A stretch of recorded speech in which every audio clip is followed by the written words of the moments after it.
حملہ کیا اور جمشید کے گردن پر ڈسنے کے لیے آیا۔ جیسے ہی وہ جمشید سے 1 فٹ کے فاصلے پر پہنچا، جمشید کے بازو میں سے ماتا کا بچھو ایک خوفناک پھنکار کے ساتھ باہر نکلا۔ اس نے لپک کر نستور جادوگر کے بچھو کو دبوچا اور اس کے 2 ٹکڑے کر دیے۔ جمشید دہشت زدہ ہو کر وہاں کھڑا رہ گیا۔ بھوت سا بن کر ماتا کے بچھو نے اس کے دشمن بچھو کے 2 ٹکڑے کر دیے تھے۔ نستور کا بچھو فرش پر تھوڑی دیر تڑپنے کے بعد مر گیا۔ ماتا کا بچھو ہوا میں معلق اسے مرتا دیکھتا رہا۔ پھر وہ ہوا میں آہستہ آہستہ تیرتا ہوا جمشید کی طرف آیا اور اس کی آستین میں گھس گیا۔ جمشید نے محسوس کیا کہ ماتا کا بچھو اس کے بازو پر رینگتا ہوا ایک جگہ رک گیا ہے۔ اس نے آستین چڑھا کر دیکھا، ماتا کا بچھو اس کے بازو پر پہلے ہی کی طرح بندھا ہوا تھا اور پتھر کا بن گیا تھا۔ جمشید نے گہرا سانس لیا، تخت پوش پر بیٹھ گیا۔ فرش پر مرے ہوئے بچھو کے دونوں ٹکڑے بے جان پڑے تھے۔ پھر اس کے دیکھتے ہی دیکھتے مردہ بچھو کے دونوں ٹکڑے غائب ہو گئے۔ جمشید سمجھ گیا یہ جادو کا بچھو تھا اور اسے اس کے دشمن نستور جادوگر نے ہلاک کرنے کے لیے بھیجا تھا، مگر ماتا کے بچھو نے اسے بچا لیا۔ وہ دل میں ماتا کا شکر گزار ہوا، لیکن اب اسے وہاں خوف محسوس ہونے لگا۔ وہاں سے باہر نکلنے کا کوئی راستہ نہیں تھا اور اس کا دشمن نستور جادوگر اس پر بار بار قاتلانہ حملے کر رہا تھا۔ وہ ڈر رہا تھا کہ نستور جادوگر کا کوئی حملہ کامیاب ہو گیا تو وہ زندہ نہ بچے گا۔ اتنے میں دیوار کے کونے میں سے لکشمی نمودار ہوئی۔ جمشید اسے دیکھتے ہی بولا، نستور کا مہرہ لے آئی ہو لکشمی؟ لکشمی اس کے پاس آ کر بیٹھ گئی اور افسوس کرتے ہوئے بولی، نہیں جمشید، مجھے افسوس ہے، میں اپنے مقصد میں کامیاب نہ ہو سکی۔ میں خوش قسمت ہوں کہ جان بچا کر آ گئی ہوں۔ نستور جادوگر کا مہرہ حاصل کرنا ناممکن ہے۔ پھر جمشید کے چہرے کی طرف دیکھ کر بولی، کیا بات ہے؟ تم کچھ گھبرائے سے لگتے ہو۔ جمشید نے اسے کالے بچھو کے ظاہر ہو کر اس پر حملہ کرنے اور پھر ماتا کے بچھو کے اچانک سامنے آ کر کالے بچھو کو 2 ٹکڑے کرنے کا واقعہ سنا دیا۔ لکشمی، جو اصل میں ترشنی ڈائن تھی، حیران ہو کر سب کچھ سنتی رہی۔ پھر بولی، وہ کالا بچھو کہاں چلا گیا؟ جمشید نے کہا، 2 ٹکڑے ہونے کے کچھ دیر بعد غائب ہو گیا تھا۔ لکشمی، مجھے یقین ہے کہ یہ بچھو نستور جادوگر نے مجھے ہلاک کرنے کے لیے بھیجا تھا۔ لکشمی کو سب کچھ معلوم تھا، مگر وہ یہ ظاہر کر رہی تھی جیسے اسے کچھ بھی علم نہیں ہے۔ پریشان ہونے کی اداکاری کرتے ہوئے بولی، تم نے بڑا پریشان کر دینے والا واقعہ سنا دیا ہے۔ اس کا مطلب ہے نستور جادوگر کو پتہ چل گیا ہے کہ تم اس کی پرانی کوٹری میں قید ہو اور تمہارے ساتھ میں بھی ہوں۔ اب ہم دونوں کی زندگی خطرے میں ہے۔ نستور جادوگر نے کوئی دوسری بار حملہ کیا تو تمہیں تو ماتا کا بچھو بچا لے گا، مگر میں زندہ نہ بچ سکوں گی، تو کیا ہم ساری زندگی اسی کوٹری میں قید رہیں گے؟ جمشید کے اتنا کہنے پر لکشمی بولی، ایسا میں کبھی ہونے نہیں دوں گی۔ تمہیں اپنے ساتھ لے کر میں یہاں سے نکلنے کی کوشش ضرور کروں گی۔ میں ایک اور کوشش کرتی ہوں، گھبرانا نہیں، میں جلد واپس آ جاؤں گی۔ یہ کہہ کر لکشمی اسی طرح کونے میں دیوار کے پاس جا کر غائب ہو گئی۔ کوٹری سے باہر آ کر اس نے چمگادڑ کا روپ بدلا اور فضا میں چیختی، غوطے لگاتی نستور جادوگر کے پاس واپس پہنچ گئی اور اسے سارا ماجرا بیان کیا۔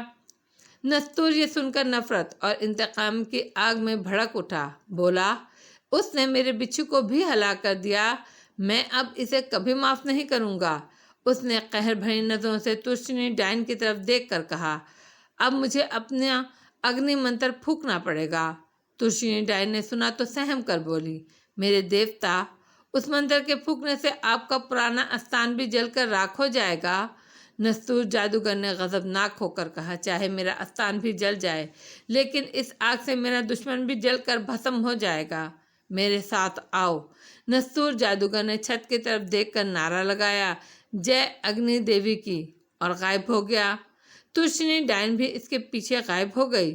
دونوں پلک جھپکتے میں زمین دوز مردوں کی دنیا کے اس غار میں آ گئے جس کے دوسری طرف نستور کے پرانے استان کی ایک کوٹری میں عامل جمشید تخت پر بیٹھا لکشمی کا دوسری بار انتظار کر رہا تھا۔ نستور جادوگر غار میں ایک جگہ رک گیا اور غار کی دیوار کو گھور کر دیکھتے لگا اور منہ ہی منہ میں